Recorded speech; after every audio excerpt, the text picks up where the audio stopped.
When we first started this project, we wanted to address an issue in the communities that were affected most heavily. And in the Chicagoland area, the South Side neighborhoods suffered the most in terms of racial and economic injustice. So we researched the greatest issues that affected these communities, and we took input from community members on ways to address these issues. And we came up with the idea of addressing the issue of food deserts, not to be confused with food desserts.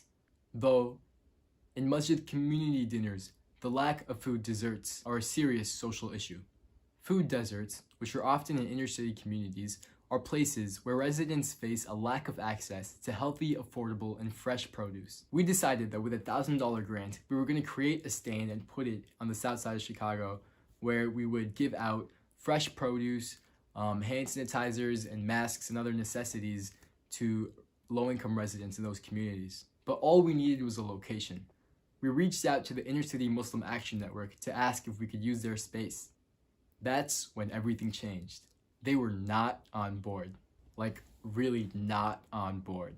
Our privilege and ignorance blinded us from seeing something that suburban communities often ignore. We are not the Southside's savior. Rather, we should strive to be the Southside's supporter. A conversation with Iman enlightened us that though well-intentioned, our efforts seemed performative and short-term, riding the short wave of activism towards Black communities, rather than a long-term, sustainable, authentic partnership to help systemically uplift inner-city communities. So we decided to amplify Iman's efforts and volunteer for the food distribution service. We pack hundreds of bags of groceries and necessities and distribute it to people throughout inner-city Chicago that are ill or do not have access to groceries. We used our $1,000 to donate masks and hand sanitizers to this existing effort.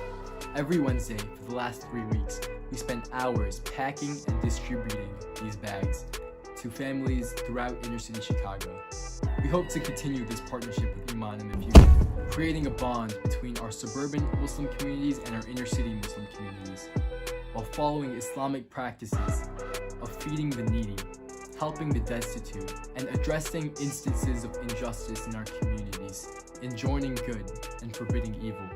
Though our project did not go as planned, we could not have prayed for a better opportunity to help build an authentic relationship with inner-city Muslims. Instead of trying to act performatively, work with and amplify the efforts of existing initiatives by inner-city communities. Assalamu alaikum. Peace.